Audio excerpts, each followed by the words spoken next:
Boa noite, queridos amigos, queridas amigas, cirurgiões plásticos do estado de Goiás.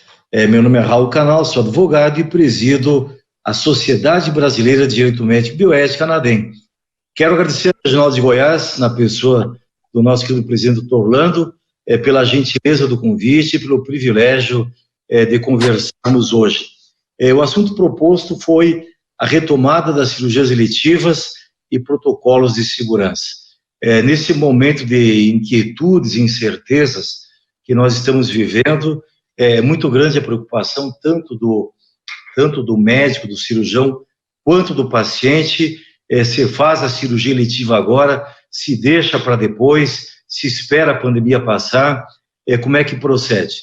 Eu tenho um médico aqui na ANADEM, o nosso diretor médico, inclusive, Dr. Francisco Rossi, tem uma cirurgia oftalmológica para fazer, e ele vem adiando há quase 2 meses. Faz parte do grupo de risco, 66, 67 anos, é hipertenso, tem doenças respiratórias, mas é uma cirurgia que ele não pode adiar. Ele está na encruzilhada agora para marcar para os próximos dias. Então, imagina o dilema de tantos pacientes agora, a ansiedade, a preocupação, a inquietude. Faço ou não faço? E esse é o tema da nossa conversa de hoje, né? Doutor Orlando, muito obrigado pelo convite. Eu passo a palavra ao senhor para fazer a abertura dos trabalhos e, na sequência, ao doutor Silverson, que tem outro compromisso, uma outra live da qual vai participar.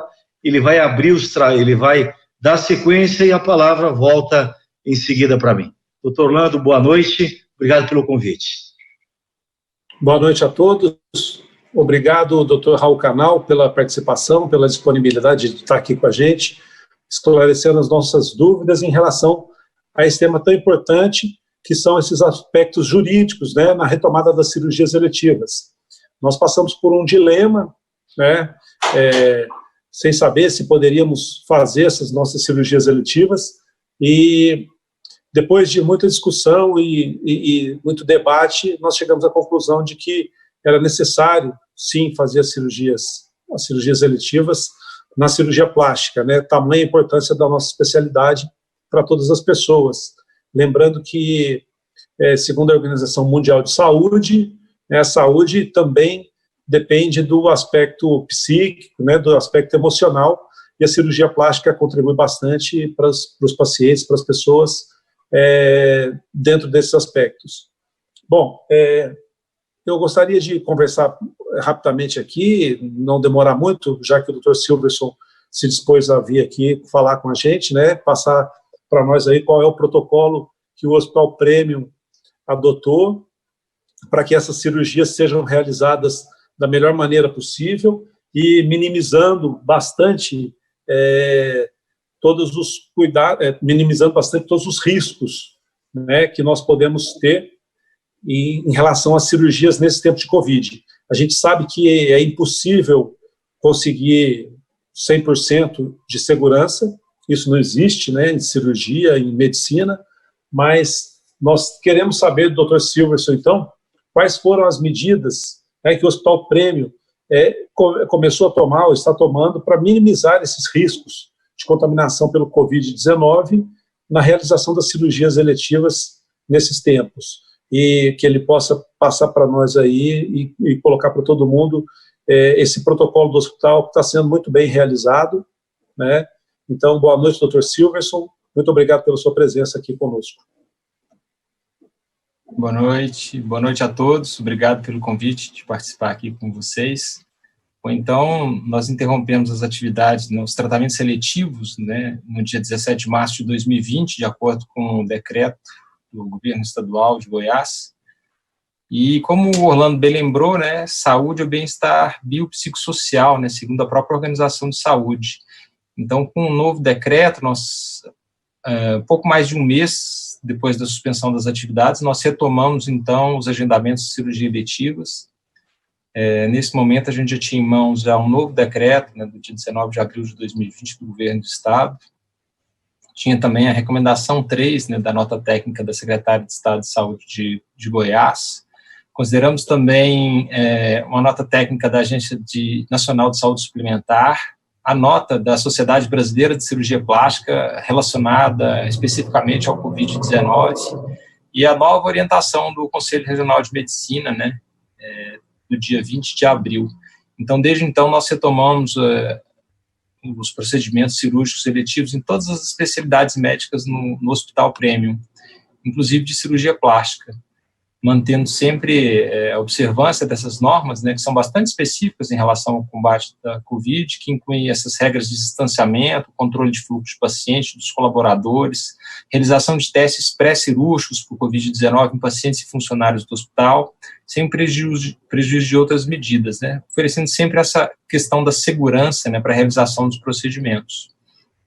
Então, em relação a isso, foi colocado um dispenser de álcool gel na entrada do hospital, onde fica uma pessoa responsável por orientar todas as pessoas, todas entram sempre de máscara, então já fazem uso do álcool gel lá na entrada, tem um afastamento do balcão da recepção, criamos fluxos separados bastante específicos, então o que a gente chama de fluxo livre de Covid. Então, um paciente que não tem nenhum sintoma de Covid, ele tem um fluxo a ser seguido e é um fluxo diferente para um paciente que tem alguma síndrome gripal. Então, na cirurgia plástica, a gente não atende qualquer paciente com síndrome gripal para esse fim. Inclusive, existe um questionário que é respondido tanto pelo paciente quanto pelo acompanhante, se houver algum sintoma gripal ou alguma história de febre, tosse, os sintomas mais comuns, ou contato com alguém que esteja em isolamento. Então, essa pessoa, por exemplo, se for o caso do acompanhante, é recomendado que se troque, essa pessoa não pode entrar na instituição hospitalar. E no caso do paciente, a cirurgia ela é protelada, né? Então, todos os pacientes que internam no hospital hoje, eles têm que levar o resultado, preferencialmente, o resultado do RT-PCR, né, que consegue detectar a presença do vírus na corrente sanguínea. Na impossibilidade, os pacientes que não conseguiram ter o resultado desse exame a tempo, o que nós fazemos no hospital é a realização do teste rápido, né, de IgM e IgG, então, para que todos tenham segurança, né, todos os pacientes que entram lá dentro tenham segurança de que seus pares, né, no caso, as outras pessoas que vão operar também, elas estão livres da infecção pelo Covid, pelo menos em relação ao resultado do exame. Sabemos que existem algumas circunstâncias em que os exames podem ser falsos negativos, mas é uma forma que a gente conseguiu um meio de controle. Isso sem abrir mão dos outros protocolos, né? Protocolo de cirurgia segura, a estratificação de risco para trombose, então todos os cuidados estão sendo tomados, tentando limitar a realização de cirurgias, procedimentos que não se estendam além de 4 horas, é uma recomendação que nós temos, então, no hospital. Tudo isso a fim de favorecer que realmente o procedimento seja seguro. Se houver alguma questão específica que vocês precisarem responder, eu posso esclarecer para vocês aqui. Os funcionários, qualquer funcionário que tenha contato com alguém que tenha alguma síndrome gripal, ou que esteja em isolamento, ou algum funcionário que apresente algum sintoma gripal, esse funcionário é prontamente atendido pelo plantonista, ele também responde um questionário, ele é afastado das atividades, ele é testado depois, então o protocolo é seguido conforme a recomendação mesmo, né, com o máximo de critério para que a gente tenha a menor possibilidade possível de falha, né? Silverson, eu percebi lá no hospital que o fluxo interno está bem ordenado lá, está uma coisa bem coordenada, direitinho. Inclusive o hospital colocou até umas marcações no chão para que as pacientes que possam estar com alguma coisa ou alguma paciente suspeita, ela tenha um fluxo para seguir o caminho lá dentro do hospital. Como é que funciona isso direitinho? Eu gostaria que você explicasse melhor para a gente. Eu achei interessante a ideia do hospital de fazer assim, e se você puder explicar um pouquinho como é que funciona isso, tá? Então, qualquer paciente que chegue no hospital para internação, ele passa para a recepção, se ele não tiver nenhum sintoma gripal, ele vai para a internação. Da ala de internação, se for, depois de aplicado o questionário, for detectado que realmente ele não tem risco e ele já apresenta no momento da internação, no ato da internação, um resultado negativo, né, para a Covid-19, então ele é acomodado em um dos apartamentos do hospital desse fluxo livre de Covid. Se por acaso, na entrada do hospital, for suspeitado uma síndrome gripal ou respondendo a esse questionário, tanto o paciente quanto o acompanhante forem suspeitos, eles seguem um fluxo diferente. Então, o fluxo, na verdade, ele fica bem na entrada do hospital, onde tem um consultório reservado, é exclusivo para esse tipo de atendimento, de pacientes com suspeita, né? Porque lá não faz esse atendimento direto de pacientes com Covid, mas às vezes o paciente não sabe ou tem uma síndrome gripal, então ele passa por uma consulta antes de entrar no hospital, caso ele tenha. Se for acompanhante, ele é impedido de entrar no hospital depois de passar por essa consulta, na verdade, impedido de acompanhar, né, a pessoa que vai submeter ao procedimento cirúrgico, e é solicitado um acompanhante que o substitua. Os acompanhantes não podem fazer parte do grupo de risco, também é outra recomendação que nós temos dentro do hospital que está sendo seguida. Esses fluxos que são delineados no chão, existem barreiras com cores diferentes, então as barreiras vermelhas elas não são transponíveis. Existe um fluxo específico, um fluxo verde, que é o fluxo livre de Covid-19, então, onde tem a faixa verde, e a partir daquelas faixas que isolam algumas áreas, a maior parte do hospital, na verdade, então, a partir dali, não tem ninguém com síndrome gripal, nem com suspeita de Covid, todos ali que operaram já testaram negativo. Então, essa é uma forma que o hospital encontrou de fazer isso, de levar essa segurança, né, para todos os que utilizam a estrutura, a nossa estrutura. Uhum. Ok, muito obrigado. O Dr. Raul quer discutir alguma coisa com o Dr. Silverson? Eu apenas, nós, semana passada, Dr. Silverson, nós adotamos, no dia 13 ou 14 de abril, a gente adotou para fins de cobertura do cirurgia segura, o mesmo protocolo da SBCP, né? Inclusive, exigimos que toda a cirurgia fosse precedida com o teste rápido do Covid-19. Dentro daquela ritualística interna, paciente faz o teste uma hora antes da cirurgia. Deu negativo, pode ir para a cirurgia. Mas nós nos debruçamos sobre a questão dos resultados, né? E se o paciente estiver naquela janela imunológica, que pode chegar até o 14º dia, né? O normal até o 10º, pode chegar até o 14º dia, que ele está contaminado, todavia está assintomático. E o IgG e o IgM não vão constar, porque não tem um anticorpo desenvolvido ainda. Nós entendemos que esse exame poderia até servir de prova contra o médico, contra o hospital.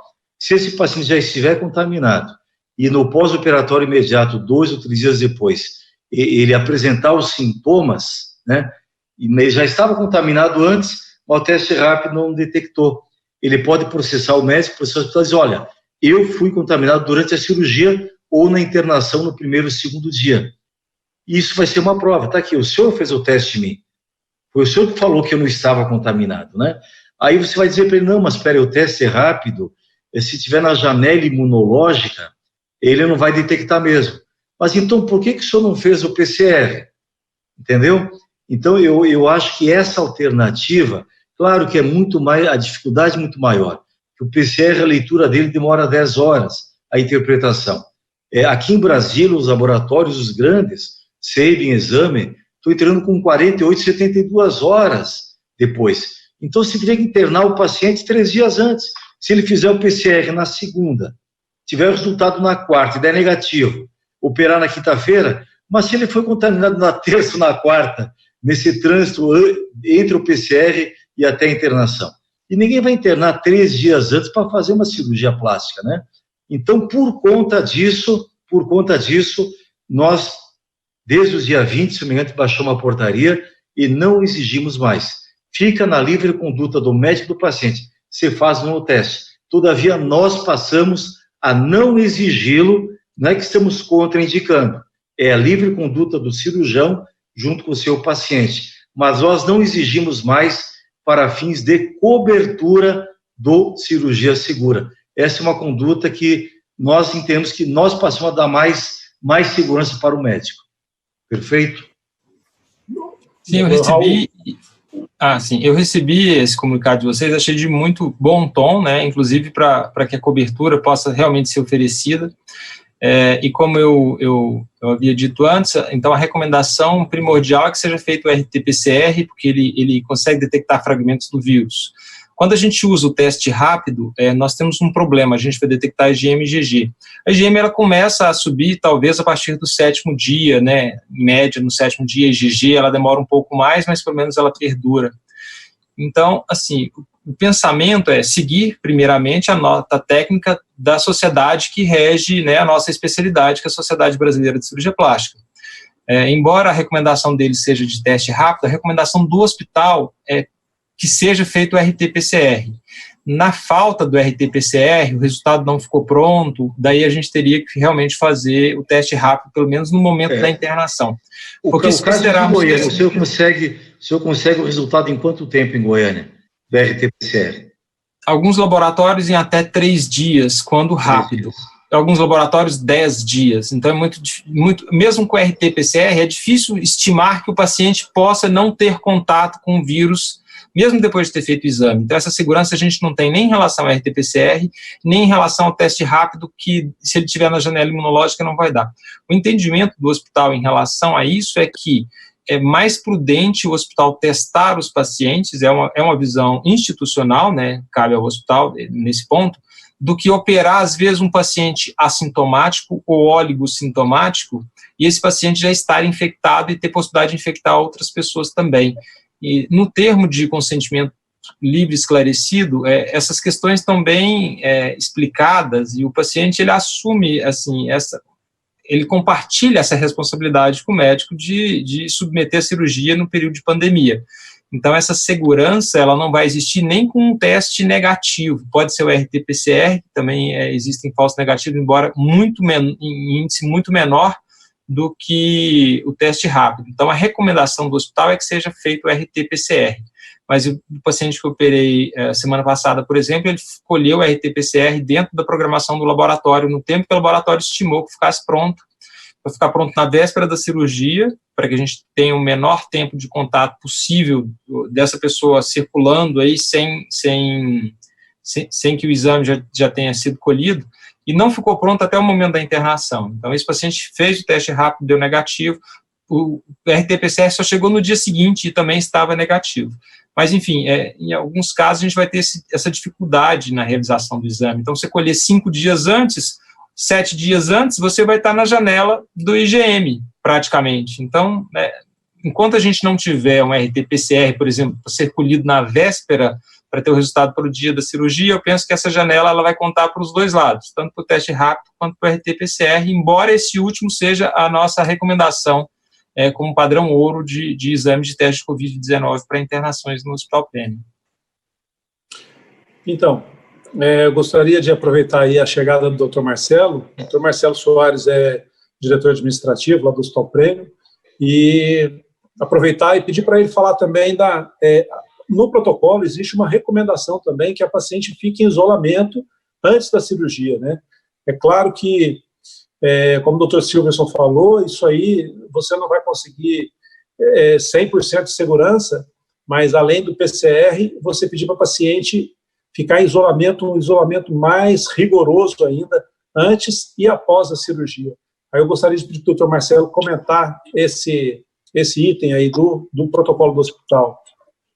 Só antes do Marcelo falar, eu quero só agradecer e despedir de todos aqui, que eu acho que o Marcelo vai me substituir muito à altura aí, até agradeço a participação dele, e mais uma vez agradecer o convite, que realmente eu tenho participado de uma outra reunião que já estava agendada com bastante antecedência. Um grande abraço a todos, uma reunião muito proveitosa, depois eu ligo para o Marcelo e vou ter mais notícias da reunião. Obrigado, boa noite. Obrigado. Até mais. Boa noite, Dr. Raul, boa noite, Orlando, boa noite, Luiz, e demais colegas. Então, essa recomendação é muito importante, né, quando a gente fez esse desenho, a doutora Sheila, o doutor Silverson aí, eu participei disso também, e CCIH, enfim, e eu acho que a recomendação que o próprio Sociedade está trazendo, o doutor Raul Canal participou disso também, esse isolamento, principalmente os últimos 15 dias antes da cirurgia, ser mais rigoroso a última semana, e no pós-operatório, os primeiros 15 dias também é fundamental, além do controle que a gente tem de visitas no hospital, que é proibido, que o acompanhante, o Silvestre já deve ter falado, que ele também não tenha sintomas gripais, que esteja todos usando máscara full time dentro das dependências do hospital, né? Então, e esse rigor também em casa. E a gente vê que isso não é tão simples, a gente fala assim, mas A gente tem dificuldade de ficar com máscara o tempo todo, o paciente vai ter dificuldade de ficar em casa com máscara o tempo todo.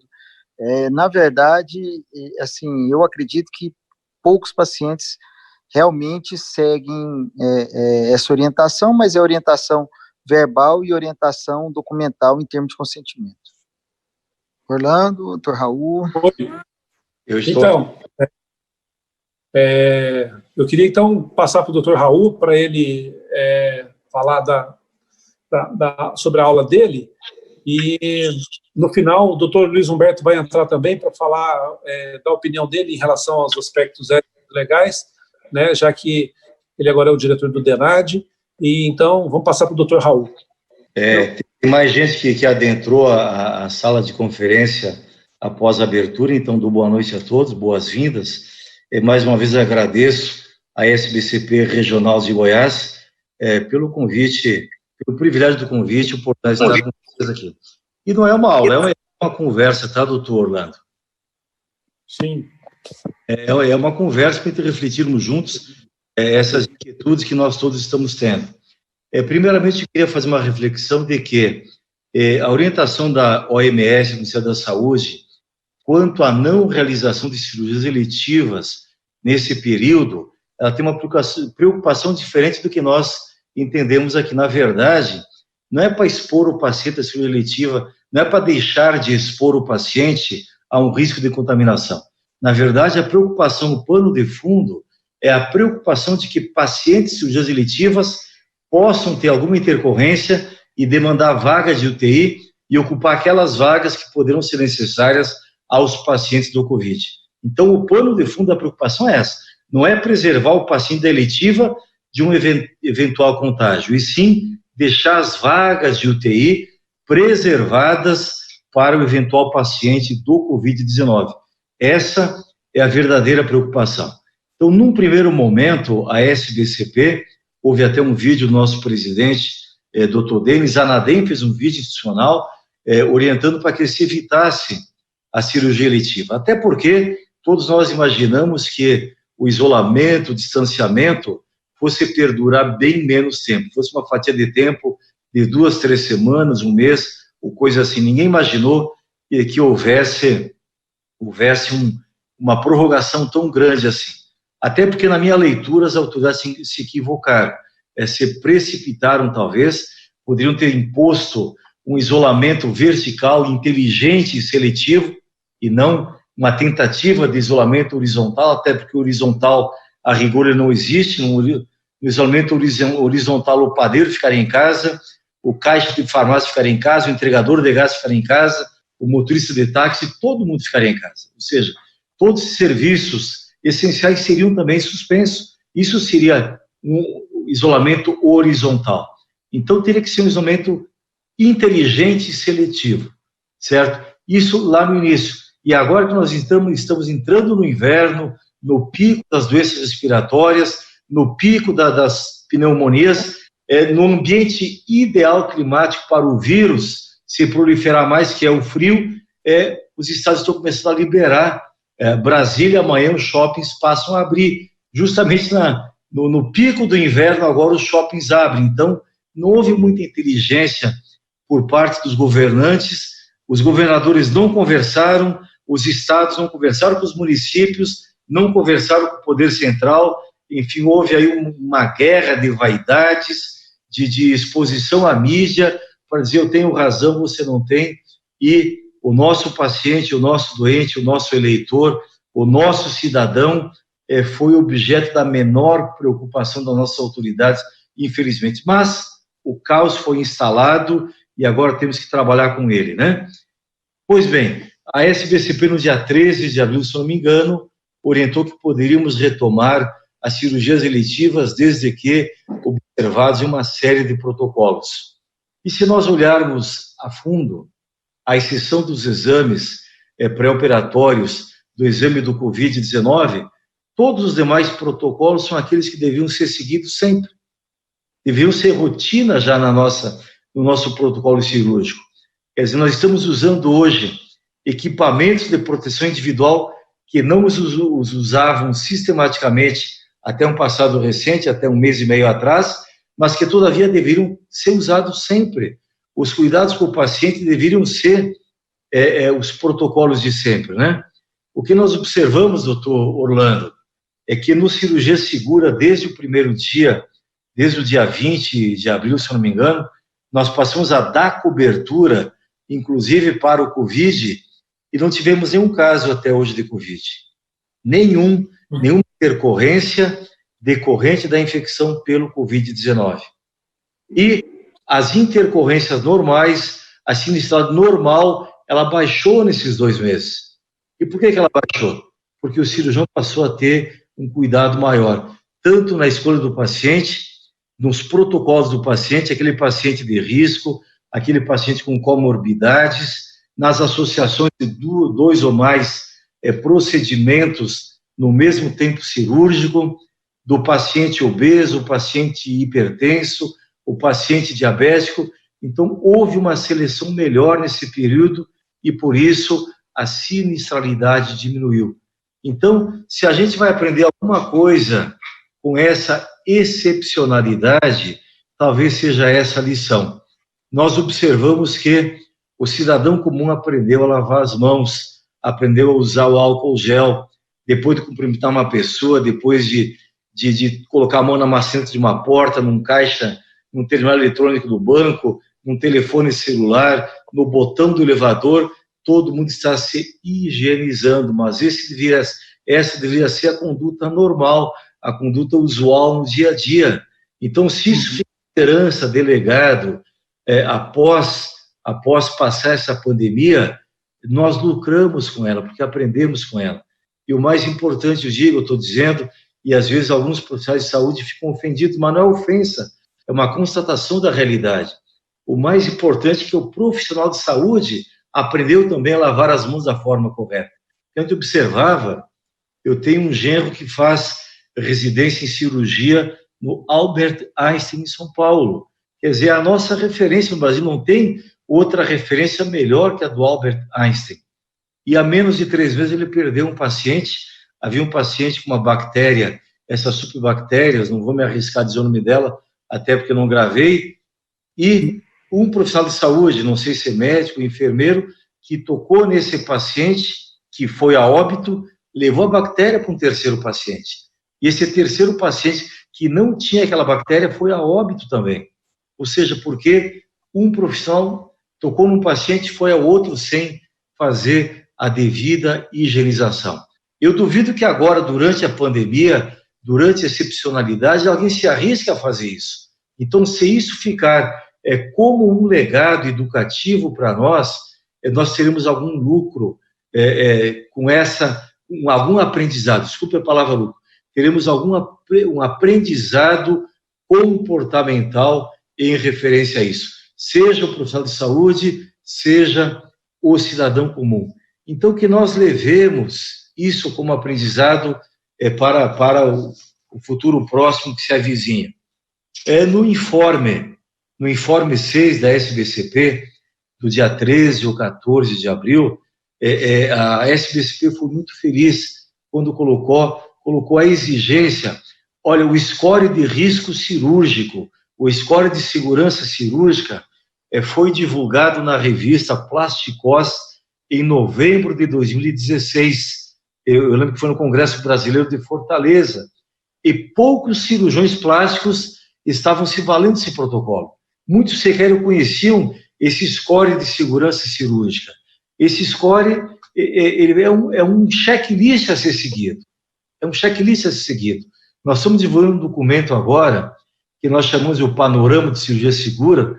A maioria dos senhores receberam digitalmente. Nós estamos mandando ele impresso agora para todos os cirurgiões plásticos do Brasil. Deve receber daqui na próxima semana, onde faz um estudo. Quando você associa a abdominoplastia com mais 2 outros procedimentos, a intercorrência, que é 1,82, ela passa de 10%. Em algumas associações da abdominoplastia com 2 cirurgias de porte médio ou porte grande, as intercorrências chegam a 20% dos casos. Então, por que nós vamos continuar fazendo 3 procedimentos de médio ou grande porte associados entre si, quando podemos desdobrar isso em 2 tempos cirúrgicos. Nós estamos correndo um risco, enquanto cirurgião plástico, de ter um processo e expondo o paciente a uma intercorrência, talvez até um risco de morte. Então, se durante a pandemia nós adotamos como um protocolo corriqueiro, como um checklist usual, por que não permanecer com esse protocolo depois da pandemia em tempos normais? O paciente é o mesmo, o risco dele ser contaminado é muito pequeno, tanto que eu digo, não tivemos nenhum episódio ainda, nós estamos aí fazendo cobertura em média de 70, 80, até 100 cirurgias por dia, e não tivemos nessas 7 semanas nenhuma contaminação dos nossos pacientes do Cirurgia Segura, nenhum deles contaminado por Covid-19.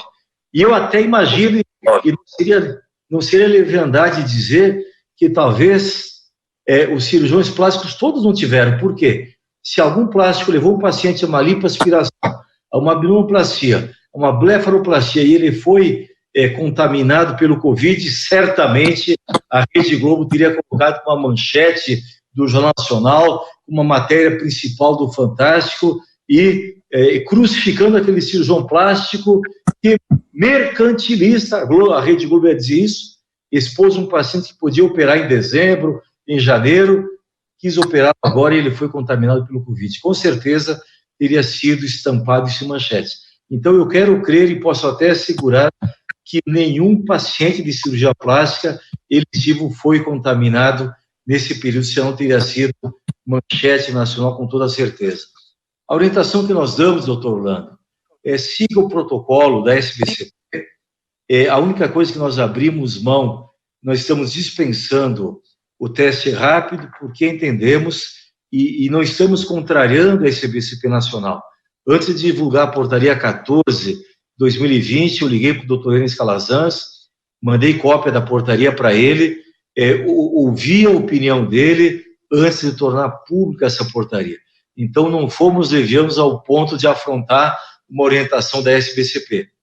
Nós simplesmente dizemos, pode seguir, mas nós, enquanto Cirurgia Segura, enquanto ANADEM, não vamos exigir o teste rápido, porque entendemos que ele não oferece nenhuma segurança nem ao médico e nem ao próprio paciente. Por isso dispensamos, sem querer contrariar cientificamente a nossa sociedade, que é a nossa autoridade máxima hoje no Brasil para dar a sua orientação. Apenas não exigimos como obrigatoriedade. O termo de consentimento, nós mesmos lavramos algumas cláusulas, não é substituir aquele termo que o senhor já tem na sua clínica, é inserir no seu termo usual mais 2 ou 3 cláusulas específicas para o Covid-19, nas quais o paciente declara que ele está ciente que ele optou em fazer a cirurgia, juntamente com o seu médico decidiu por fazê-la agora, embora tenha conhecimento que ele corre os riscos, né? Ele dizendo que nos últimos 14 dias ele não realizou viagens para ambientes onde o Covid está muito disseminado e que não tem conhecimento que ele tenha tido contato na família, na circunvizinhança, no ambiente de trabalho dele, com pacientes, com cidadãos possivelmente contaminados. Que ele se compromete a fazer uma quarentena, seria uma 14ª, né? Ficar 14 dias isolado, num isolamento social mais rígido do que aquele que ele praticava antes da cirurgia. E que ele estará disponível do seu médico para o eventual teste novamente, se ele fez o teste rápido, fazer um novo teste dentro dos 14 dias subsequentes, que ele vai ter regras de asepsia, regras de higiene pessoal muito mais rígidas do que ele tinha anteriormente, e, enfim, que ele vai seguir aqueles protocolos da própria OMS, do próprio Ministério da Saúde, e que vai comunicar ao seu cirurgião qualquer alteração que tiver na temperatura corporal, qualquer dificuldade respiratória, enfim, qualquer sintoma indicativo de um possível Covid-19, que imediatamente ele vai entrar em contato com o cirurgião para alertar do que aquilo aconteceu. Então, seguimos esses protocolos, que eu não vou repeti-los todos aqui, estão no informe 6 da SBCP, com os quais nós concordamos integralmente, e apenas dispensamos o teste rápido. Seguindo esse protocolo, e os demais protocolos de conduta individual, de exigência da sua equipe cirúrgica, ele vai estar seguro, vai estar tranquilo, e se houver uma intercorrência, ele vai ter elementos sólidos para se defender judicialmente, eticamente, enfim, se houver qualquer tipo de processo, né? E uma coisa que a gente sempre alerta, embora possa parecer uma coisa óbvia, mas eu tenho ouvido isso, e a primeira vez que eu ouvi, aqui em Brasília, na capital da República, num evento que fizemos unindo cirurgiões plásticos e anestesiologistas, eu fiquei escandalizado quando o cirurgião plástico falou, e ninguém se surpreendeu, que a maior dificuldade dele era manter durante a cirurgia o anestesista longe do aparelho celular. O anestesista estaria ali respondendo WhatsApps, consultando o G1, discutindo com a namorada, atualizando o Instagram dele, o Facebook durante a cirurgia. E eu sempre digo que não existe nada mais contaminado, talvez, com o aparelho celular, mais imundo, e jamais deveria ir para o ambiente cirúrgico. Então, eu acho que agora, na pandemia, ninguém está autorizando que ou o instrumentador, ou o enfermeiro, ou o anestesiologista leve o seu celular e faça uso dele no ambiente, no centro cirúrgico. Então, isso é uma coisa que, embora pareça uma coisa óbvia, nós sabemos que na prática do dia a dia isso costumava acontecer. Então, o cirurgião plástico, durante a cirurgia, ele é o comandante da aeronave, ele é o comandante, ele é responsável ou pode ser responsabilizado pela conduta do auxiliar dele, do anestesiologista, do enfermeiro, do instrumentador, de todos que ele admitiu no centro cirúrgico, certo? Então, ele é o comandante, ele dita as regras. Então, jamais permita, não apenas na pandemia, mas depois também, leve como regra de vida isso, que se faça uso, que se tenha contato com equipamentos estranhos ao instrumental cirúrgico durante o procedimento. Senão não adianta fazer asepsia, não adianta lavar as mãos, não adianta isolar o campo operatório, não adianta usar as luvas, não adianta usar a máscara N95, uma máscara cirúrgica sobre N95, não adianta usar aquele equipamento, aquele semicapacete, aquela viseira, não sei como é que chama,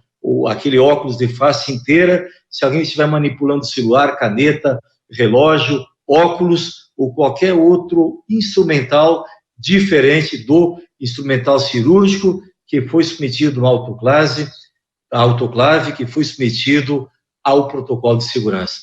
Então, essa é a grande lição, esse é o grande legado que essa pandemia vai nos deixar. E uma frase do Dr. Elis Donizete, que é anestesista, é o fundador da Fundação Brasileira de Segurança do Paciente, ele diz que, isso ele já dizia em 2017, morrem por ano no Brasil 70 ou 80 mil pacientes de infecção hospitalar que foi provocado pela ausência do ato de lavar as mãos, por qualquer um dos profissionais que está ali no centro cirúrgico. Então, 70 ou 80 mil mortes, 4 vezes o que o Covid provocou até hoje, que morrem depois de uma cirurgia, depois de um procedimento, depois de uma internação, porque alguém deixou de lavar as mãos.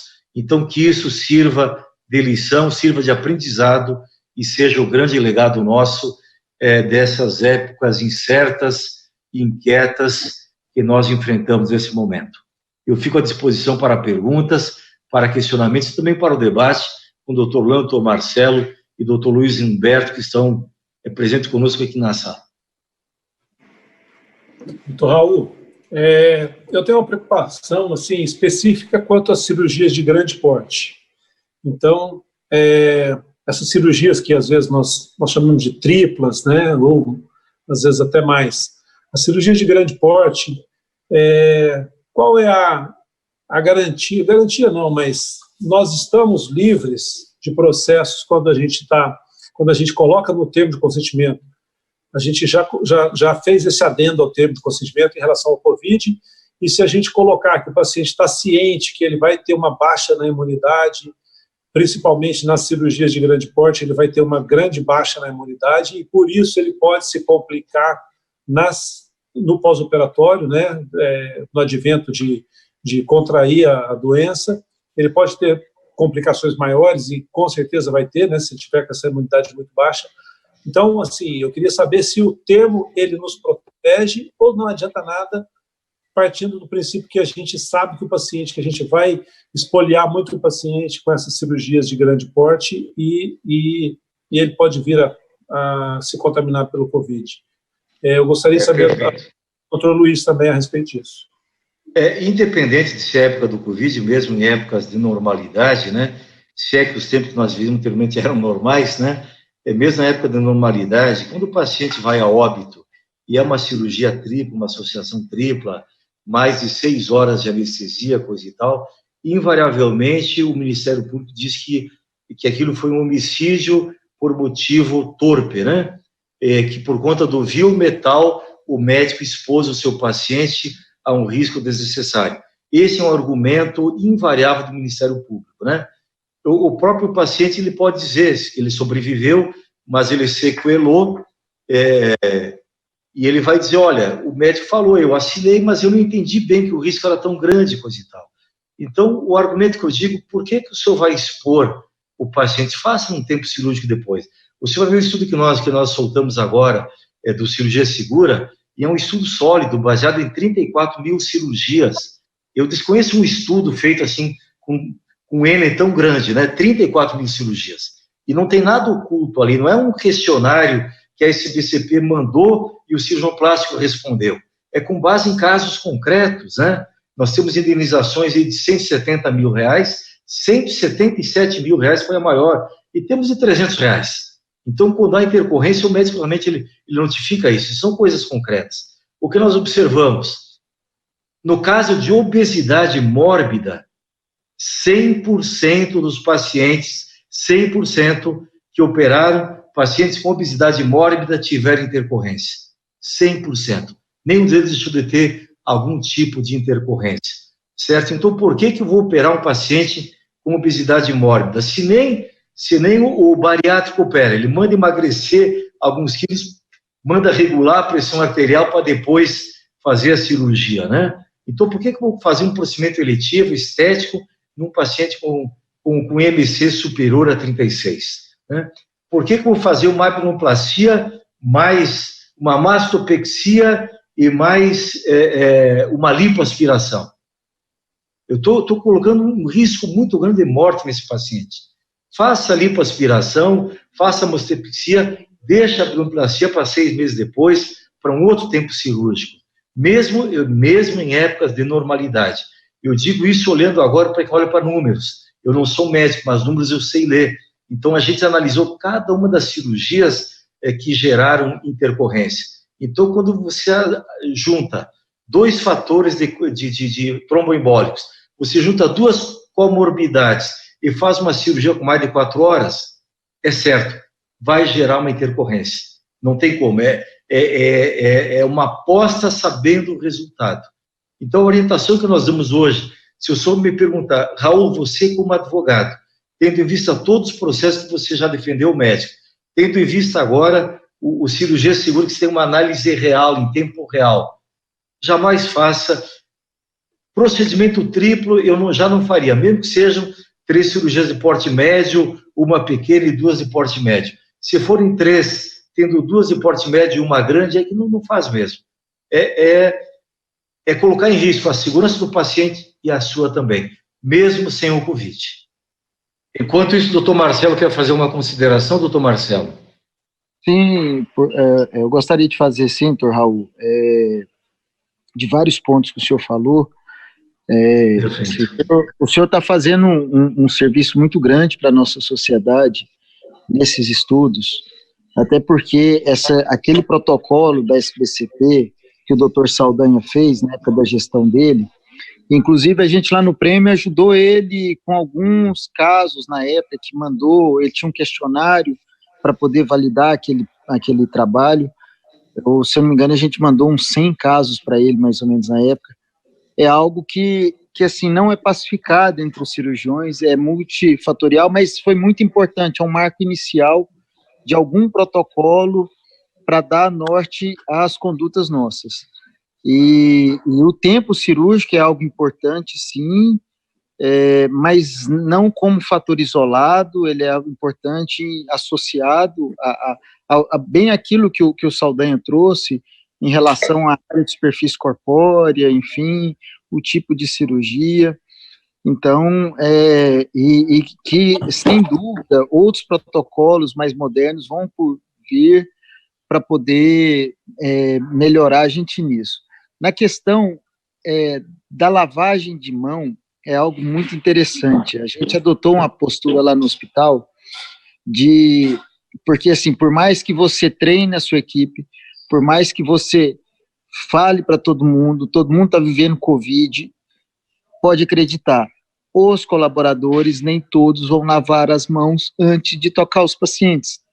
É algo inacreditável, mas isso acontece, e esses dias eu peguei uma situação real dessa dentro do hospital. A partir desse momento, o que eu tomei de conduta? A gente está avisando na internação, além de ter termo, todos os pacientes para não aceitar nenhum técnico de enfermagem, enfermeiro, tocar neles antes de lavar as mãos. Por mais que isso seja tão óbvio, tão treinado, a gente faz treinamentos periódicos, equipe de CCH, os funcionários, se for perguntar, todos são unânimes em falar a mesma coisa, mas na correria, no hábito de vida ali, a pessoa muitas vezes deixa de lavar as mãos, que é um ato assim, fundamental e básico da medicina desde os primórdios do século XX, final do século XIX, quando começou a microbiologia, enfim, os conceitos ali de higiene maior, principalmente em atos cirúrgicos, né? Então, isso é algo muito importante e que muitas vezes ele é esquecido por todos da equipe mesmo. Então, isso... Agora, o que o senhor está fazendo, esses trabalhos, que vai trazer números que vão ajudar muito a nível mundial, surgir novos protocolos, eu não tenho dúvida que novos protocolos com itens de segurança, com tempo de cirurgia, associado a outros fatores de mediadores inflamatórios, de área de superfície corpórea, de números de procedimentos no mesmo ato cirúrgico, isso a tendência é evoluir, apesar de não ser algo pacificado entre a comunidade médica científica dos cirurgiões plásticos a nível mundial. E esse não é um assunto muito pacificado. Bom, eu queria aproveitar, doutor Luna, até o doutor Luiz Humberto voltar, a questão da medicina, que é um assunto também que está em voga, né? Então, na verdade, nós não estamos preparados para a telemedicina. E o que está acontecendo hoje no Brasil, muito médico está fazendo telegambiarra, né? Não é telemedicina, é telegambiarra. Então, eu vejo fazendo consulta, teleconsulta, via WhatsApp, via Telegram, via o próprio Zoom que nós estamos usando agora, via Google Meeting, certo? Isso não é telemedicina, isso é telegambiarra. A telemedicina tem que estar numa plataforma que ela ofereça todos os protocolos de segurança, a criptografia ponta a ponta, né? Para não vazar informações, para preservar os dados sensíveis do paciente. A plataforma de telemedicina tem que ter memória. O que aconteceu durante a consulta, o que o senhor prescreveu, o resultado de exames, um prontuário eletrônico, tem que ficar arquivado nessa plataforma. A própria consulta tem que ser gravada, o vídeo, o áudio da consulta, e fica gravado na nuvem. Então, já tem algumas plataformas disponíveis no Brasil, certo? Nós que estamos negociando com um grupo grande, o Grupo Benner, que é um dos maiores do Brasil, uma específica, a gente quer disponibilizar até gratuitamente para os nossos associados, ou por uma assinatura o mínimo possível, né, para que possa porque a legislação também é gambiarra. A lei atual da telemedicina, a resolução do CFM, só vale durante a pandemia. A gente sabe que o vírus vai ficar conosco, o Covid, mas a pandemia só existe enquanto a OMS decretou como pandemia mundial. Quando voltar à situação de normalidade, essa legislação cai. Então, o CFM vai ter que editar uma nova resolução regulando a telemedicina. Mesmo assim, se você for fazer uma teleconsulta, uma teleorientação, um teleatendimento, um telemonitoramento, você não pode fazer isso por WhatsApp. Você pode pedir a paciente no pós-operatório para te mandar uma foto da cicatriz, você avaliar e fazer alguma orientação. Mas isso não é telemedicina. A telemedicina tem que ter uma plataforma em que isso fique registrado. As fotografias que a paciente mandou vão para lá, isso tem rastreabilidade, é identificado o dia da fotografia, a hora, a fotografia é geolocalizada, que a paciente estava no hospital, estava em casa, estava na fazenda, estava na chácara, estava no automóvel em movimento. Então tem que ser uma plataforma que armazene esses dados, senão não é telemedicina, é telegambiarra. Qual é a minha responsabilidade numa teleconsulta, num teleatendimento? A sua responsabilidade é tão grande ou até maior do que se fosse numa consulta presencial. Um detalhe, por que eu digo até maior? Numa consulta presencial, além dos dados, resultado de exames, de laudos, tudo mais, você tem a sudorese do paciente, o cheiro do paciente, a atitude comportamental, a forma como o paciente caminha, se senta, gesticula, pisca o olho, se apalpa o paciente, se tem todos esses recursos, e mesmo com todos esses recursos táteis, audiovisuais, olfativos e tudo mais, de microexpressões faciais do paciente, você pode ter um erro de diagnóstico. Imagina você sem esses recursos todos. Então, o que eu digo, a teleconsulta, ela pode ser usada para aquele paciente que vem frequentemente ao consultório, vem frequentemente à clínica, e você pode alternar, intercalar uma consulta presencial com uma consulta online, mas jamais substituir a consulta presencial pela consulta online.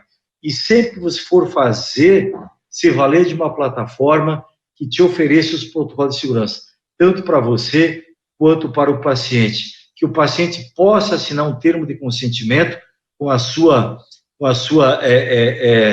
identificação digital, com a sua certificação digital, ou pelo menos verbalizar no vídeo, no áudio, que ele está consciente que aquilo é uma teleconsulta, que aquela teleconsulta está sendo gravada, está sendo filmada, e ele pode até depois requerer de você uma cópia, um vídeo, um áudio daquela consulta. Então, isso tem que ser feito no ambiente de segurança, certo? Com uma plataforma mínima que ofereça tudo isso. Há plataformas no Brasil? Há, certo? Só que tudo isso está sendo feito meio que na correria, por quê? É uma coisa nova. O Covid-19 é uma doença que o mundo conhece há 4 meses. A telemedicina, embora nós tínhamos redução do CFM de 2002, nessa modalidade, teleconsulta, teleatendimento, teleorientação, telemonitoramento, é uma coisa que veio agora, o CFM fez em cima do joelho para atender às necessidades atuais, a Câmara Federal aprovou uma lei, assim também em cima do joelho, aprovou por uma televotação, uma lei regulando a teleconsulta, a telemedicina. Então, já é tudo uma coisa nova que está sendo construída. Nós não temos ainda todos os protocolos de segurança necessários. Estamos construindo juntos. Então, tenham os cuidados redobrados. Por fazer a teleconsulta, o teleatendimento, a atenção à cautela é o dobro do que se fosse um atendimento presencial. Essa é a orientação que nós damos. Dr. Raul, eu gostaria de falar um pouco sobre essa questão da telemedicina. Pois não. Que eu participei ativamente isso ano passado. O Luiz Humberto era conselheiro do CRM, e na saída eu entrei aqui como representante da cirurgia plástica, mais um outro colega. Então, a gente viveu intensamente aquele momento em que o CFM aprovou, quase que a toque de caixa, a resolução sobre telemedicina, da qual foi duramente rechaçada pelos conselhos regionais, dos quais o Conselho do Rio, o Conselho de Goiás, foram muito atuantes nisso, em rechaçar do jeito que foi feito, principalmente no ponto teleconsulta, né, do jeito que foi desenhado, enfim, mas é uma realidade que precisa ser desenvolvida. A telemedicina, ela existe há muitos anos, ela, como telediagnóstico em radiologia, ela já está regulamentada pelo CFM desde 2013, né, mas em teleconsulta não, em outras modalidades, telecirurgia, teleorientação não, enfim. Hoje em dia existe, entre alguns conselheiros do CFM, e inclusive conselheiros regionais, a ideia que seria o ideal que essa plataforma não fosse de empresas privadas, e sim do próprio conselho, uma plataforma única do conselho, em que todos os médicos a nível nacional conectassem numa plataforma que ela pudesse ser acessada, porque um paciente ele poderia ser consultado por mim aqui, por uma pessoa no Amazonas, por uma pessoa no Sul, e desde que estivesse a autorização do paciente, todos tivessem acesso ao mesmo prontuário. Então, com várias plataformas diferentes, com vários donos diferentes, com vários interesses financeiros diferentes, essas intercomunicações, elas talvez não seriam na mesma facilidade. Então, a gente tem um hiato de dificuldade nesse momento, em que você precisa adquirir, se for fazer teleconsulta, de forma correta, como o senhor muito bem explicou, que o WhatsApp, que Zoom, Google Meet, nada disso é telemedicina, porque não tem essa criptografia bilateral, não e uma série de outras regras, enfim, mas que é a realidade que a maioria dos médicos fazem, uma questão cultural do Brasil. Hoje em dia, eu acredito que mais de 80%, acredito não, existe estudo que mostra que em torno de 80% dos médicos brasileiros usam o WhatsApp, enquanto o país de primeiro mundo, menos de 5% usa, enfim, é uma questão cultural nossa, de estar acessível ao paciente. Isso começou com uma facilidade de acessibilidade e que se tornou hoje uma peça de escravidão e muito perigosa para o médico, porque cria-se vários, o senhor sabe muito bem disso, várias situações de armadilha para o próprio médico, numa possível demanda jurídica, enfim. Então, é um grande problema quando acabar a pandemia, com essas plataformas, se a gente tiver com a plataforma usando com prontuários digitais, se essas plataformas depois não forem aceitas pelo Conselho Federal, se vir um outro tipo de plataforma, migração disso, enfim, é um grande imbróglio que vai ter pela frente aí. Eu queria aproveitar, doutor Marcelo, eu fui um dos grandes críticos da 2227 do CFM, que regulamentou a telemedicina no ano passado, né? E bati muito forte. E a minha maior preocupação na época era o aviltamento do trabalho do médico, desvalorizar a consulta do médico, né? E eu tenho dito sempre, o artigo da lei é claro, a valoração da consulta é a mesma que se fosse presencial.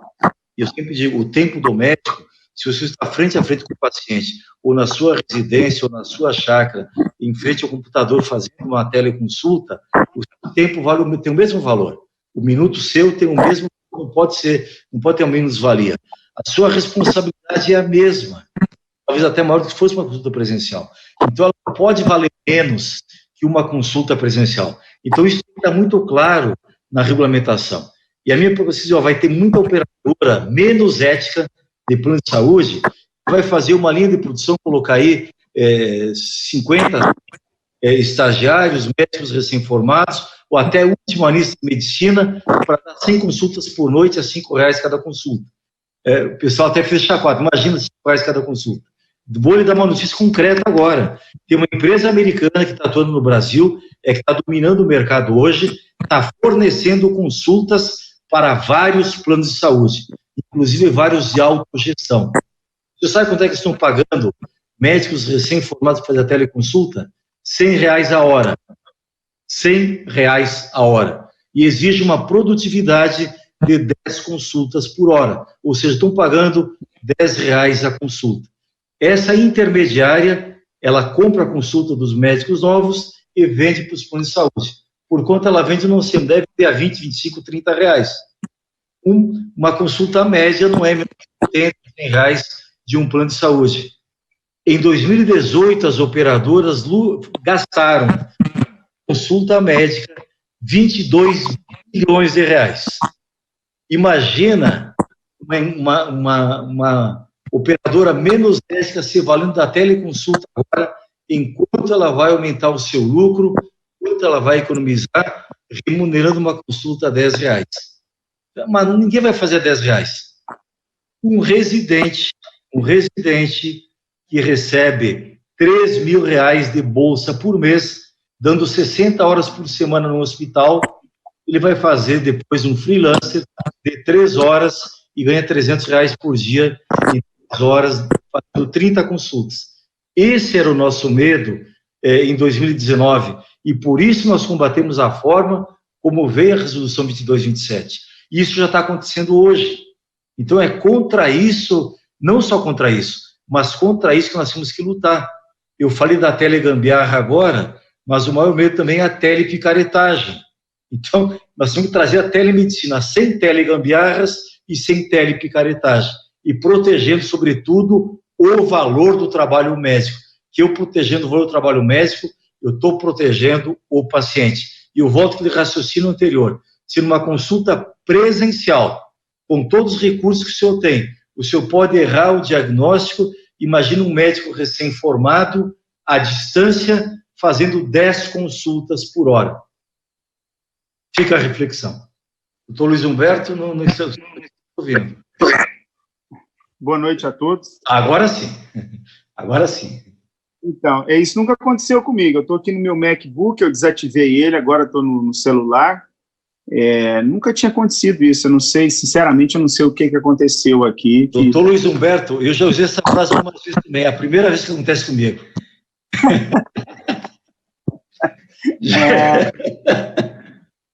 Mas é engraçado, eu estou precisando entender o que rolou aqui, porque, sinceramente, ontem mesmo eu tive uma reunião, e várias outras anteriormente, nunca aconteceu isso. Mas, assim, eu queria perguntar para o meu caro presidente Orlando, assim, que esse tema é um tema muito amplo, e se o Orlando pudesse pedir para que eu focasse, está me ouvindo? Está me ouvindo? Presidente, então, você gostaria de fazer alguma pergunta assim, mais específica? Está me ouvindo agora? Sim, ouvindo, perfeitamente. Okay. Tá certo. Então, Luiz, o que eu disse é o seguinte, eu queria que você pudesse, a gente queria aproveitar você um pouquinho aqui, infelizmente teve esse problema técnico, né, e nós estamos com o tempo estourado já. Mas eu gostaria que você falasse aí em relação à retomada das cirurgias eletivas, quais são os aspectos legais que a gente que a gente pode estar suscetível agora, e éticos e legais. O que você tem para falar para a gente sobre isso aí? Bom, nós temos o Raul aí que falou tanta coisa, tantos aspectos, né? Eu acho que eu penso que a primeira coisa é assim, o paciente quando quer criar confusão, criar caso, ele cria caso de qualquer jeito, né? Se você piscou muito, se você piscou menos, se você sorriu, se você não sorriu, eu penso que continua esses cuidados com relação a esse momento que nós estamos vivendo, eles são aqueles mesmos. Inclusive o Raul colocou muito de uma maneira forte, né, aquela recomendação, né, Raul, para inserir no termo, né,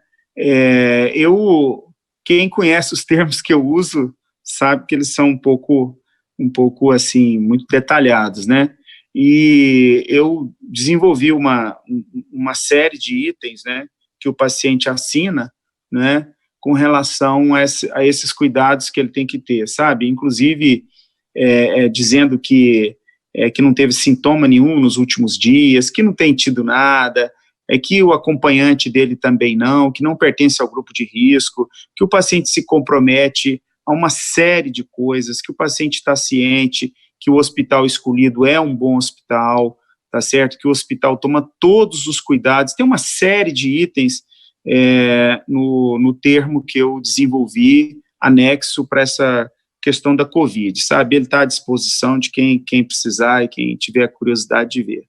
Mas, assim, eu penso que, sabe, Orlando, por exemplo, eu vou colocar uma situação muito assim, muito pontual, né?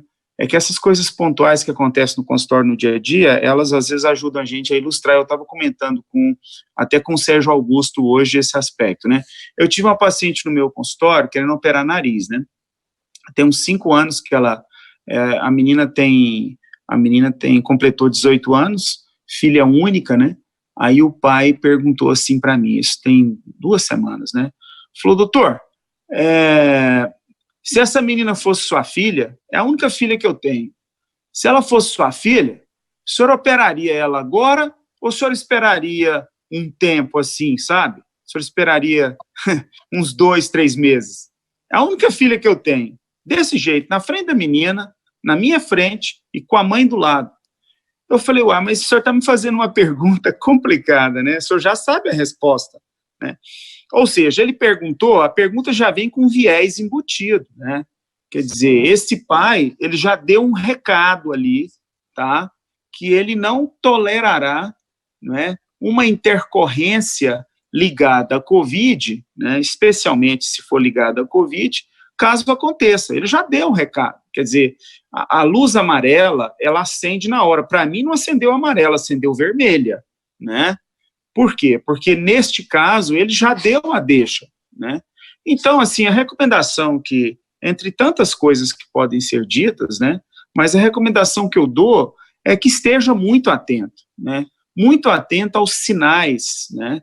Porque muitas vezes, quando você vai ter problema numa cirurgia, você recebe alguns sinais, né?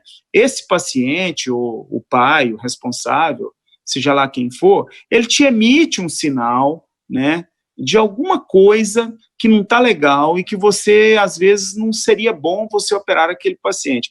E a outra recomendação que eu dou, assim, que talvez de alguma experiência, quem sou eu para dar alguma recomendação, mas, assim, da experiência que a gente tem, né, é que realmente coloque as coisas bem preto no branco mesmo, não confie na fala, escreva, tá? O paciente tem que estar ciente mesmo que existe um risco e que por mais que você e o seu hospital sejam ligados nessa questão de segurança com relação a todos os itens, e especialmente com relação à pandemia, que existe, o paciente ele pode contrair o coronavírus no caminho do hospital, ele pode contrair o coronavírus na volta do hospital, ele pode contrair o coronavírus em casa, né?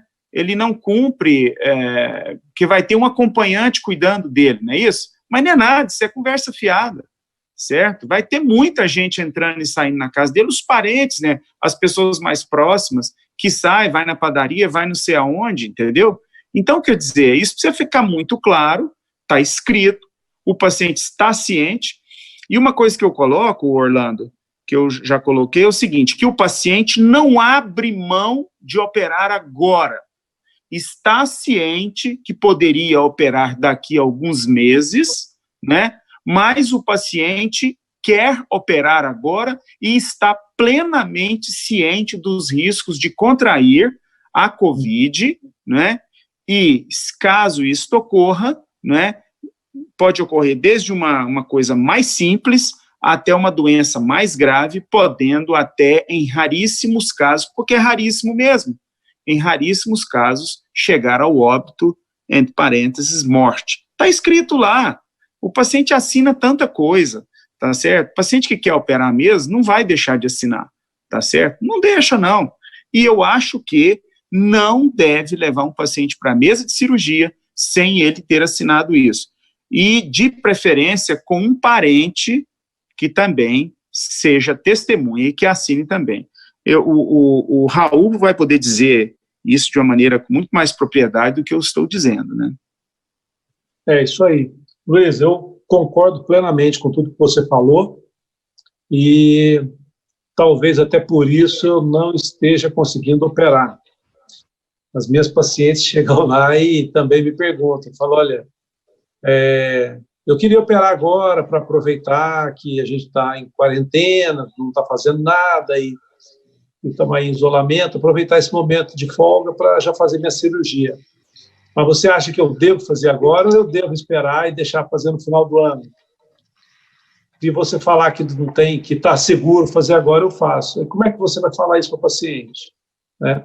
Acho muito difícil, é uma responsabilidade muito grande, então eu acho que você falou isso mesmo, e tem que colocar no termo. A responsabilidade é dela, que mesmo ela sabendo de tudo isso, ela faz questão de operar agora. Acho que é importante isso que você colocou no seu termo, e eu não tenho, o meu termo não está escrito dessa maneira, mas eu gostei, eu acho que eu vou acrescentar isso aí no termo. Achei uma excelente ideia, porque ela fica com a responsabilidade caso ela queira. Mas o que tem acontecido comigo é que as minhas pacientes, quando perguntam a minha opinião, eu falo que eu acho que ela não deve operar agora. Então, eu estou realmente não estou operando. É difícil você conseguir marcar a cirurgia justamente por isso. Eu acho que a gente tem que ir no caminho que cada um fica mais à vontade e acha que está fazendo da maneira correta, né? Então, passo para o Dr. Raul para ele finalizar e Orlando, colocar mais alguma coisa que ele queira. Orlando, Sim. Posso só complementar rapidamente um aspecto? Você me permite complementar, Orlando? Claro.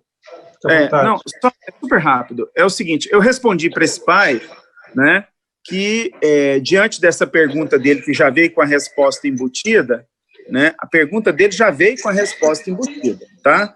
Eu acho que ela deveria aguardar e operar daqui uns 2, 3 meses. Mas, por exemplo, eu tive uma paciente ontem, que eu até pedi para o Marcelo Soares me mandar, lembra, Marcelo? Eu pedi para você me mandar, foi por causa de uma outra paciente que me perguntou de que o marido falou, ela é do interior, o marido falou para ela que está tendo muita Covid em Goiânia, e aí ele não estava deixando ela operar. Aí eu mandei para ela aquele mapa diário que a APASEG está fazendo. A APASEG, Dr. Raul, é a Associação dos Hospitais de Alta Complexidade do Estado de Goiás. É uma das associações de hospitais que tem aqui. Nós temos a APASEG e a EG. E a APASEG, ela divulga o número de leitos de apartamentos e UTIs privados de Goiás. Então, eu mandei para ela, né, dizendo que não, que está relativamente tranquilo e que a Covid vai ficar entre nós para o resto da vida, né? Para o resto da vida nós vamos ter Covid agora. É uma doença nova, acabou, tá? E que aqui em Goiânia ainda é um momento interessante operar agora. Se ela pensa em operar, o momento interessante é agora. Esse já foi um outro caso, né? Quer dizer que cada caso é um caso, tá? Não é que a resposta muda de acordo com o paciente, é porque você tem que entender que tipo de paciente que está na sua frente, né? Você tem que entender, né? Então, essa mulher quer muito operar, eu acho que o momento é oportuno, nós podemos operar agora, certo? Com todos os cuidados, porque na cidade de Goiânia, assim como em Brasília, né, doutor Raul, a situação está relativamente tranquila, né? Então, foi essa a resposta que eu dei para ela, e eu vou levar ela para a cirurgia, se Deus quiser, né? Então, é isso aí. Ok. E claro também que cada caso é um caso, né? Quando você pega uma cirurgia simples, pequena, uma coisa mais tranquila, não tem problema nenhum. Aí, quando você pega uma paciente mais complicadinha um pouco, uma cirurgia um pouco maior, aí você já pensa mais um pouquinho. Mas é isso aí. Obrigado, Luiz. Doutor Raul. Nós temos duas... Doutor Luiz, não apenas em Goiânia e em Brasília, no Brasil, a situação está sob controle, viu? Não sabemos de quem, mas está sob controle, viu? Nós temos duas perguntas aqui, uma do Emerson Guimarães, ele fala a questão aqui das infecções, higiene, mas acho que foi antes do meu comentário, então eu a dou como respondida. O doutor Álvaro Sá pergunta o seguinte: na última normativa do CFM, foi retirada a obrigatoriedade de gravação da teleconsulta. O doutor Raul tenta a gravar mesmo assim? Tem opiniões de pacientes que dizem que não se sentiram confortáveis com a gravação. Na verdade, doutor Álvaro, não é obrigatório, mas é uma orientação nossa. Isso é uma segurança sua, né? Se a plataforma tecnológica nos propicia isso, essa conversa que nós tivemos hoje à noite aqui, participaram 47 cirurgiões plásticos, estavam conosco assistindo na plataforma, ela vai ficar na plataforma depois. Quem quiser assistir depois, eu vou passar para o doutor Orlando o link, vai ficar disponível para sempre. Vai estar na plataforma, quem quiser rever novamente, pode. Então, se eu falei alguma besteira, eu falei que do ministro Supremo, e alguém quiser usar como prova contra mim, pode usar também. Então, a gravação é uma faculdade, não é obrigatório, mas é um recurso que dá segurança. Por que o paciente vai se negar a gravar aquilo? Isso não vai ser divulgado, a não ser que o Celso de Mello obrigue, né? Vai ficar na plataforma, na nuvem, com segurança. Se você no futuro precisar usar, o paciente precisar usar, está disponível lá.